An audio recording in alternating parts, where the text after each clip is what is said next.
Una producción de Almavisión Hispanic Network, televisión cristiana, a la manera de Dios.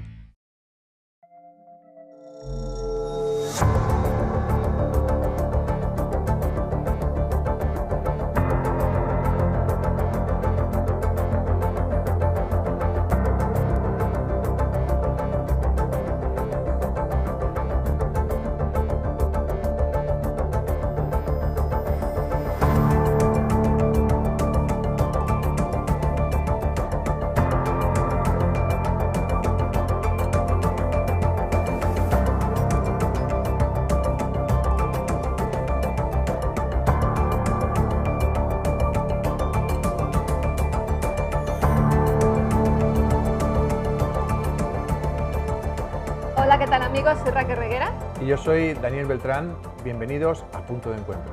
Bienvenidos y esperemos que estemos todos dispuestos y con mucho ánimo para enfrentar el tema que estamos tratando en estos días, el tema de los Nefilim o antiguos gigantes que aparecen en el Antiguo Testamento. De hecho, hoy vamos a adentrarnos más allá y vamos a estar hablando sobre ángeles caídos, sobre híbridos, sobre diferentes interpretaciones de la palabra de Dios. Pero hay una cosa, y me gustaría adelantarme a ti, y voy a dar una frase hoy. No, te me has adelantado. Sí, y que es de Charles Spurgeon, que dice: donde la Biblia hace silencio, haz tú también silencio. Y tratando temas como el que estamos tratando, es muy importante que expongamos nuestra posición, nuestro punto de vista de una manera humilde, y que no hagamos de nuestra opinión un dogma. Y la verdad es que como hagamos caso a Spurgeon vamos a tener que callarnos ya, ¿no? Porque hay mucho de lo que hablar. Y es que efectivamente en cuestión de Nefilim tenemos todo tipo de definiciones, bien sea ángeles caídos, extraterrestres, hombres, híbridos. Pero aquí en Punto de Encuentro queremos enfrentarnos a la verdad con nuestras mejores armas: la fe y la razón. Muy bien.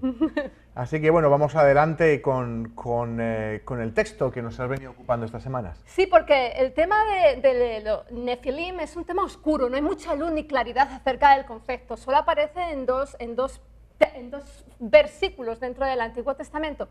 Entonces nos vamos a centrar en el primero, en Génesis 6:4, y vamos a leerlo, que dice así: había gigantes en la tierra en aquellos días, y también después que se llegaron los hijos de Dios a las hijas de los hombres y les engendraron hijos. Estos fueron los valientes que desde la antigüedad fueron varones de renombre. Es un texto narrativo, luego el análisis contextual es obligatorio. ¿Qué vemos cuando llegamos a Génesis 6? Bueno, pues si leemos los capítulos anteriores, 1, 2, la creación, Adán, Eva. En Génesis 4 vemos cómo Adán y Eva tienen dos hijos, Caín, Abel. Caín mata a Abel, y allá vemos cómo hay el linaje de Caín. Bueno, Caín es desterrado, sale de la presencia de Dios, y Caín tiene hijos, y ya sale un linaje de parte de ese ramal de Caín, ¿no? Y son gente influyente, porque dice la palabra de Dios, bueno, pues que tocaban el arpa, eso a mí me llama mucho la atención. Ya empezaron los primeros músicos. Se relacionaban, bueno, eran comunidades, criaban ganado, incluso trabajaban el bronce, el hierro. Entonces es una civilización importante. Seguimos más adelante y en Génesis 4:25 se nos dice que, bueno, pues que una vez muerto Abel, pues el Señor les da otro hijo, Adán y Eva, Set. Y en el versículo 26 se nos dice que Set tuvo un hijo y llamó a su hijo Enos. Y hay una cosa muy especial que quiero que ustedes subrayen en su Biblia. Dice que entonces los hombres comenzaron a invocar el nombre de Jehová. Más adelante llegamos a Génesis 5 y vemos que se nos habla sobre la descendencia de Adán, pero es importante porque no aparece Caín. Aparece Adán y seguidamente viene Set. Y seguidamente viene una serie de nombres hasta los hijos de Noé. ¿Qué me habla a mí de esto? Pues que me está hablando de la descendencia piadosa, de ahí va a aparecer más adelante el Mesías, ¿no? Y es un punto también muy interesante que subrayar o apuntar. Y llegamos ya, bueno, pues a Génesis 6, donde empieza toda la historia y se elabora toda esta historia un poco a veces complicada de entender. Se nos dice que los hombres y las mujeres empiezan a multiplicar en la tierra, pero aparece el término hijos de Dios hijas de los hombres que se empiezan a relacionar y a tener hijos, pero esto produce que aumente la maldad en la tierra y el Señor, Jehová, se enoja y determina que va a limitar la edad del hombre a 120 años. Y en medio de todo esto, ¡tachán!, aparece Génesis 6, donde viene la famosa frase de y aparecieron o había gigantes, gigantes. ¿Y qué significa gigante? Gigante viene del término, como ya he dicho en programas anteriores, nefilim, hebreo. En algunas traducciones se mantiene ese término. ¿Y qué puede significar? Pues viene del verbo nafar, que significa caer. Entonces la traducción de nefilim es caer, caído, pero también significa matón, tirano, fuerte, poderoso, violento, gigante, sinónimos. Así es, bueno, y lo que vamos a estar haciendo es, no solo en el día de hoy, sino también en el resto de los días, vamos a estar viendo las diferentes acepciones y viendo cómo esto encaja dentro de la palabra de Dios y las diferentes corrientes de pensamiento que hay en la actualidad. Hay una cosa, Raquel, que me parece bastante interesante. Cuando miramos en Génesis 6:4 dice, había gigantes, nefilim, en la tierra en aquellos días, y también después de que se llegaron los hijos de Dios a las hijas de los hombres y les engendraron hijos, estos fueron los valientes que desde la antigüedad fueron varones de nombre. Lo primero que me llama la atención, Raquel, aparte de cómo lo interpretemos, es que parece realmente como que a mí me da la impresión de que los gigantes o los nefilim y los hijos de los hombres y las hijas, los hijos de Dios y las hijas de los hombres, parece que no han tenido una relación. Efectivamente, tienes toda la razón. Yo ya lo apunté en programas anteriores. Es que el adverbio de locución también después no nos lo podemos comer. Está ahí y eso significa que existían gigantes e incluso después de que aparecieran los hijos de Dios, las hijas de los hombres, seguían existiendo esos gigantes.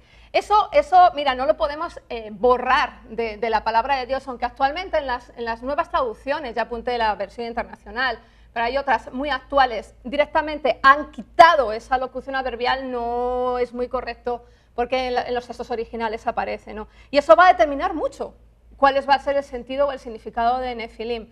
En este programa vamos a tratar una de las primeras versiones. Y la primera versión es que es posible que estos nefilim fueran, como consecuencia de la traducción caer o caídos, fueran ángeles caídos. Pero no solamente se quede ahí la historia, sino que hay algunos no se quedan contentos con esa versión, sino que consideran que estos nefilim son gigantes o monstruos o los hijos híbridos de, y miran, el resultado de las relaciones entre los hijos de Dios y las hijas de los hombres. Pero antes de pasar, Raquel, porque yo hay una cosa que a mí me dice el texto, ¿de acuerdo? Que parece que realmente el nefilim y los hombres a mí me parece que van un poco por separado, aunque es como si tú y yo vamos al parque y había unos perros y después de ir yendo al parque durante varios años sigue habiendo los perros, lo cual no significa ni que los perros sean nuestros ni que los perros nos hayan hecho hijos. Bueno, y dicho lo siguiente, no parece que hay una relación, pero a mí la palabra nefilim, que puede significar caído, pudiera significar ángel caído. ¿De acuerdo? Aunque no tenga relación con los hombres, pero sería lógico, es una interpretación, ¿no? Pues es totalmente lógica. Si nefilim lo consideramos como caído y que tiene que ver con ángeles, bueno, todos sabemos que una vez que Satanás se rebeló, fue relegado a la tierra y junto con él vinieron una serie de angelitos, por así decirlos, y obviamente ellos están desde el principio con su misión de hacer que la gente caiga, ¿no? Entonces, puede ser una interpretación. Ahora, pero lo que estamos viendo es que se está interpretando mucho más allá y que no se dice que el nefilim sea el ángel caído, sino que el nefilim se dice que es un híbrido entre la relación entre ángeles caídos y mujeres. Exacto, ¿y por qué? Bueno, pues aquí viene una de las evidencias que ellos intentan demostrar, o que se intenta demostrar y que ustedes pueden pensar que es correcta. Yo simplemente informo, siempre digo, yo siempre informo. El término hijo de Dios. El término de hijo de Dios, bueno, pues es un término que aparece más veces en el Antiguo Testamento, igual que en el Nuevo Testamento.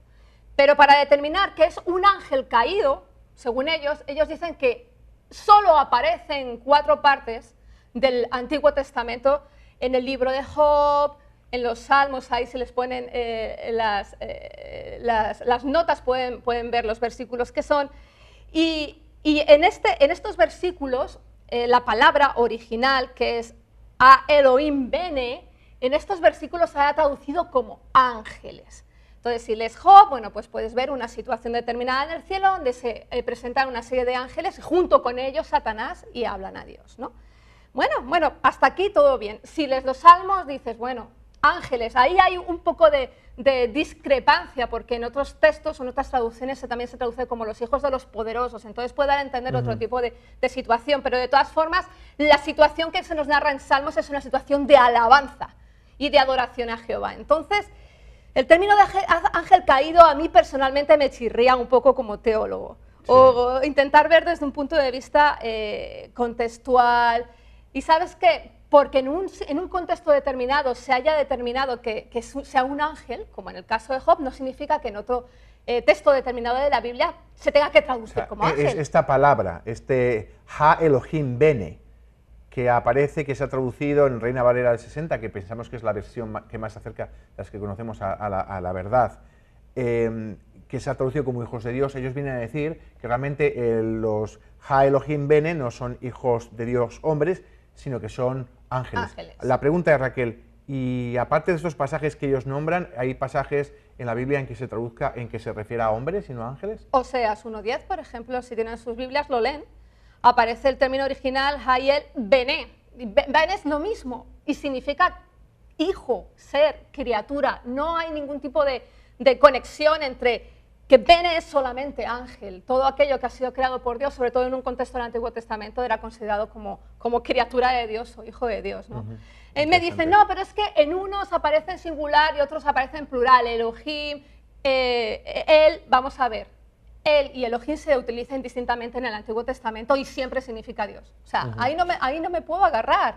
Entonces, bueno, pues si ellos consideran que son ángeles caídos, no hay un fundamento claro de que Bene o Hay Elohim, Bene signifique ángel caído. ¿Por qué? Bueno, como he dicho anteriormente, ¿a mí quién me está diciendo? ¿O cómo se me puede comentar a mí o decir, no, es que lo que dice en Job son ángeles caídos? Allá, para mí, personalmente, ahí hay como un hueco o un gap interesante, ¿no? Primero, Job está hablando de un tiempo presente de lo que le está pasando en su vida. Y obviamente los Nefilim y Job no eran contemporáneos, había muchos, miles de años de diferencia entre unos y otros. Estos que se agarran a que son ángeles caídos también dicen, no, es que hay en textos en Judas o en segunda de Pedro donde se nos narra de que estos Nefilim, bueno, pues como consecuencia de esta perversión que hicieron, fueron castigados y metidos en prisiones. Entonces, si están en prisiones, eso fue en la época de Noé y del diluvio, ¿qué pasa? ¿Que salieron de sus prisiones y se presentaron delante de Jehová? Mira, a mí, teológicamente, las evidencias son bastante débiles, por decirlo de alguna manera. Entonces, vamos a ver. Entonces, básicamente lo que... Interrúmpeme si te parece que digo algo incorrecto, ¿no? Pero básicamente lo que se está diciendo es que básicamente en el texto dice, había Nefilim en la tierra en aquellos días y también después que se llegaron los hijos de Dios a las hijas de los hombres. Lo que viene a decir es, no estaban antes de los hijos y de las hijas, sino que lo que dice es que los hijos de los hombres, ellos dicen que son ángeles, aunque en la Biblia vemos que no se sostiene realmente, que pueden ser perfectamente hombres, y de hecho en el texto anterior está hablando de las generaciones de hombres. Contextualmente no hay ninguna referencia a que ese Elohim Bene sea un ángel. Claro, entonces está hablando de hombre, hombre, hombre, hombre, llega a este punto y de repente se traduce un término que se traduce también como hombre en la Biblia, entonces dicen que son ángeles caídos, lo cual realmente no tiene mucha consistencia. Y dicen que estos ángeles caídos tuvieron relaciones con mujeres y que de ellos salieron los Nefilim. Entonces, básicamente en la Biblia no nos dice que sean Nefilim, sino nos dice que son varones de renombre, no Nefilim. Pero ellos dicen que lo que aparece en la primera parte del versículo viene después, con lo cual básicamente están bailando todo. Esto realmente teológicamente no tiene peso, aunque yo sé que hay gente que defiende estas hipótesis y a los que no pensamos como ellos nos llaman estúpidos, repetidas veces. Sí. Pero hay una cosa, Raquel, ¿por qué? ¿Por qué han llegado a estas conclusiones? Mira, pues por la segunda evidencia que ellos prueban, y es que ellos están, por así decirlo, mamando todas estas teorías de libros apócrifos y sobre todo del libro de Enoch, igual que bueno, pues el libro de Jubileos o el libro de Tobías. ¿Qué es el libro de Enoc? El libro de Enoc es un libro que no está dentro del canon bíblico, pertenece a un género determinado específico que es el género apocalíptico de la literatura hebraica o judía. Es un género que se desarrolló entre el 100, 200 después de Cristo, bueno, en esa época, y a través de metáforas o mitología o simbolismo, pues hablan sobre todo el sufrimiento del pueblo judío. Entonces, ¿que este libro de Enoc sea revelación de Dios? No es revelación de Dios, es un libro histórico. Ahí lo tienen en internet, si quieren lo pueden leer, un libro perteneciente al género de la fantasía y apocalíptico, como he dicho, y que puede ser igual de útil bueno, pues que las Crónicas de Narnia o que El Señor de los Anillos. O sea, es un libro bueno, si ustedes quieren leer y les gusta leer, lo leen, pero de ahí a que lo que diga Enoc tenga características de revelación divina, pues va mucho. Entonces, para entender efectivamente lo que ellos intentan decirnos sobre que los ángeles... ¿Me quieres parar? No, adelante. Que los ángeles caídos tienen relaciones con las hijas de los hombres y salen estos gigantes, todo esto viene en el libro de Enoc. En el capítulo 6, sobre todo en un libro que es el libro de los vigilantes, y ahí te cuenta efectivamente quiénes eran estos vigilantes, porque ni siquiera eran los ángeles que se rebelaron con Satanás, eran unos que tenían el famoso ángel de la guarda. Ah, sí. Pues eran unos que tenían como misión venir y controlar el desarrollo de la evolución del ser humano, y decidieron que, oye, mira, me voy a liar con me voy a tomar una copa y me voy a liar con las mujeres, ¿no?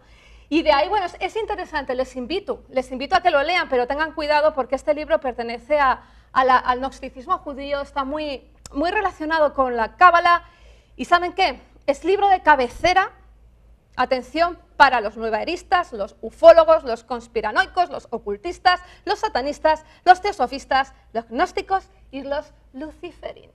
Así es que, señores cristianos, tengan cuidado a ver dónde meten sus narices. Sí, básicamente, y es una cosa que se le hago, pero lo que tenemos que tener mucho cuidado y andarnos con mucho ojo es no tomar textos que no están inspirados por Dios o aceptados como inspirados por Dios y convertirlos en doctrina, porque lleva bastante confusión. Además, ¿verdad? me dicen, no, es que el libro de Enoc se hace referencia. Sí, se hace referencia, igual que una serie de libros como el libro del justo en Segunda de Samuel, los Hechos de Ocías, escritos por Isaías en Segunda de Crónicas, las cartas de Pablo al Laodicenses, o Pablo hace mucho hincapié en textos de Epiménides, pero esto no le da carácter a estos libros de libros inspirados. Básicamente, que Pablo escribiese una carta no significa que fuera inspirado por el Espíritu Santo. Si no ha sido inspirado por el Espíritu Santo, cuando estas cartas se les echa un vistazo y se evalúan, no se toman como inspiradas, por lo tanto no forman parte ni de la Biblia y por tanto no deberían de formar parte de nuestra doctrina. Exacto, pero bueno, teológicamente me puedo tirar horas y horas y horas rebatiendo, y de verdad, si quieren rebatir esto, búsquenme en Punto de Encuentro TV Show y podemos hablar lo que quieran, porque a mí me apasiona y teológicamente me apasiona. Pero a mí no me interesa solamente la teología. Daniel, te tiro la pelota. La ciencia, ¿qué me puede hablar la ciencia sobre estos gigantes? Bueno, de estos ángeles, ¿de acuerdo? Entonces, podemos pensar que son ángeles y que, lo primero, me voy a centrar en que si los ángeles pueden tener relaciones con humanos y que de ellos salga una descendencia. Lo primero que habría que definir es la naturaleza del ángel. ¿Tiene el ángel corporeidad? No, es un ser espiritual. Lo segundo es, si el ángel se hubiera materializado, ¿no? La pregunta es, ¿los ángeles se reproducen? ¿Fueron creados para reproducirse? En un principio no. El número de ángeles que hay en el cielo fue el mismo que Dios creó cuando los creó. Entonces el tema es, hay una cosa muy importante, Dios crea con una función. Si hay alguien que no va a tener una función de reproducirse, Dios no le va a poner aparatos genitales.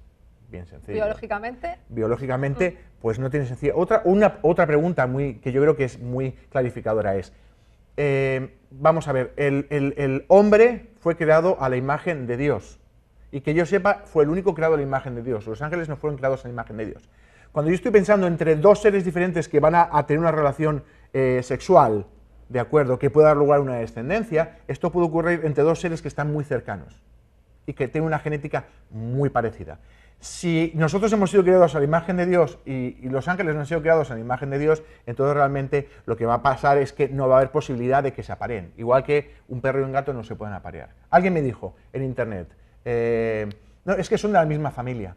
Que yo sepa, no son de la misma familia. Ahora, la otra explicación es, hay personas que dicen que realmente que tienen posibilidad de materializarse en un cuerpo humano.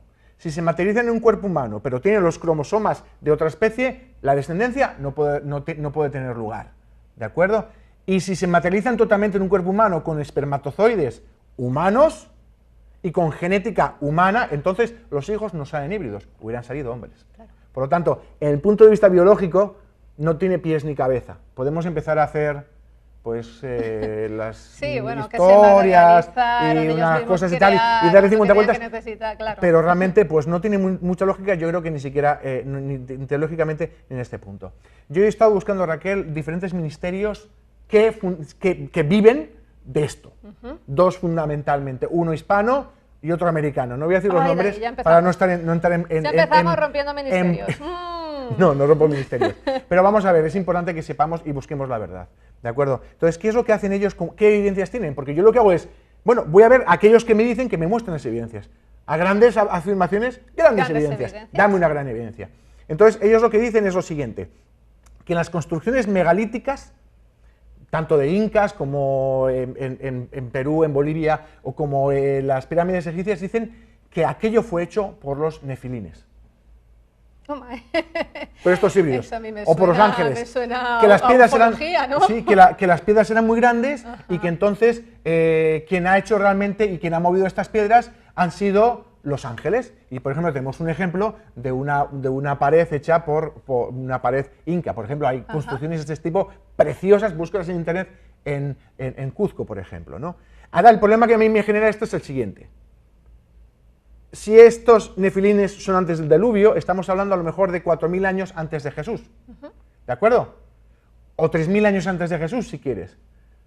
Pero lo que no tiene sentido es que lo hayan hecho los nefilines de hace 4.000 años, cuando las construcciones de los incas, por ejemplo, datan del siglo XV. Ya. Cuando los españoles llegan a América... Pero es que ellos tienen respuesta, dicen que es que los nefilines transfirieron esa sabiduría. ¿Qué quieres que te diga? Bueno, señor científico. Sí, pero no tiene ni pies ni cabeza, porque realmente si transmitieran esa sabiduría tendrían que haber estado los incas haciéndolo desde hace 4.000 años, lo cual no es el caso. Si no había incas, ¿cómo van a estar haciéndolo? La simiente de los nefilín, que todavía está por ahí viva. Entonces, ¿qué ocurre? De hecho, para ver que son humanos quien lo está haciendo, cuando llegan los españoles se maravillan por la técnica de los incas y también por las herramientas que estaban utilizando, ¿de acuerdo? Igual pasa en Egipto, dicen que han sido las personas que han estado moviendo estas piedras que eran gigantes y que, ¿sabes lo que ocurre? ¿Te acuerdas de la teoría de God of the Gaps? Sí. ¿De acuerdo? Ellos están buscando algo que no se pueda explicar para decir que han sido otros, que han venido de otro planeta, ¿de acuerdo? Y en vez de ser God of the Gaps, viene a ser Nephilim of the Gaps. Entonces, a mí eso no me vale realmente de una manera científica, ni rigurosa, ni tampoco teológica. La otra pregunta que podría hacer es, si hubieran salido híbridos, hubieran salido también con algún tipo de cosa más extraña, de nivel genético. No voy a volver a entrar en esto, ¿no? Pero otra pregunta es, ¿dónde están los huesos? ¿Dónde están los huesos? Si ha habido estos, ¿dónde están los huesos? Entonces, su explicación que dan, esta gente que hace genera este tipo de material, es que los huesos aparecen, pero que llega el gobierno y unas organizaciones como el Vaticano, que entonces lo que hacen es que los esconden y se los llevan. Es como una especie de conspiración. Pues no me vale. Tampoco me vale. Por eso te quiero decir, y hay una cosa que me descoloca bastante, y es, hay de hecho un ministerio hispano en el cual la persona llegó a decir que Lutero, busca una persona famosa que le dé la razón, que Lutero dijo que eran nefilines, y eso es mentira. Es tan falso como que Lutero inventó las bolitas del árbol de Navidad. Y por otro lado dicen que he escuchado a un pastor hispano decir que la ciencia está diciendo que lo que ha pasado en Egipto son extraterrestres. Esto es mentira. Y él dice que hay una serie de vídeos en Discovery Channel. Eso no es ciencia. ¿Qué tipo de ciencia es esta? Los científicos, arqueólogos, egiptólogos, todos coinciden en que esto fue hecho por hombres y están encontrando cada vez más evidencia, no solo a la hora de hacer las piedras, sino a la hora de moverlas. Así que, de nuevo, teológicamente, como un punto de vista investigador, arqueología, biología, esto no se sostiene. Para nada, y efectivamente, mira, Lutero tiene unos tratados maravillosos sobre Segunda de Pedro, que ahí les animo a que los lean, y obviamente Lutero no creía, si bien había los primeros estudiosos, ¿no? Judíos y algunos como Josefo o Irineo o Clemente de Alejandría sí que creían que eran gigantes. Bueno, pues tengo que decir aquí desde Punto de Encuentro que Lutero no. Bueno, y pasando de página, hemos preguntado en las redes sociales, no tenemos mucho tiempo, pero me gusta cómo la gente interacciona con nosotros. Y ante la pregunta de si, bueno, pues, ¿quién construyó las pirámides y los muros incas de Cuzco? Hemos tenido respuestas para todo. Hemos tenido, por un lado, por ejemplo, Mauricio Murúa, dice que fueron gigantes, que fueron hechos por los ángeles caídos. Ahí vemos cómo efectivamente esta información ha entrado en nuestras iglesias o en nuestra forma de pensar. Hay otros, por ejemplo, como QR Rosario, que dice que eran hombres guiados por mentes superiores de extraterrestres. ¿Y sabes lo que pasa? Wow. Cuando tú ves estos ministerios, el ministerio americano, que es Génesis 6, lo que hace es tener una serie sobre nefilines y la siguiente sobre extraterrestres en Egipto. El tema, el ministerio hispano, le he escuchado hablar de la Atlántida, de la mitología griega, entonces está metiendo todo, realmente están metiendo cosas que no tienen nada que ver, que tiene que ver con otras religiones de las que Dios nos ha dicho que nos apartásemos. Con eso está dicho todo. Pero bueno, tenemos otros como Juan Beltrán de Iturriaga o Liliana Rodríguez o Marisol Benítez, que nos cuentan que fueron hombres dotados de una inteligencia que bien solamente puede venir de parte de nuestra inspiración y del origen de nuestra existencia, que es Dios. Así que les animo a que entren en Punto de Encuentro TV Show, que hablen, que vean estos temas, y lo más importante, que Nefilín sí, Nefilín no. Mira, la historia no está ahí, la historia está en que esto trajo una consecuencia, y la consecuencia fue que el pecado no le agrada al Señor, y que el Señor está ahí dispuesto para que busques ese punto de encuentro que es Cristo, y dejar tu pecado a un lado, tu vida caída a un lado, y buscar la presencia de Dios y vivir en la vida que Dios tiene planeado para ti. Entrégate a Él.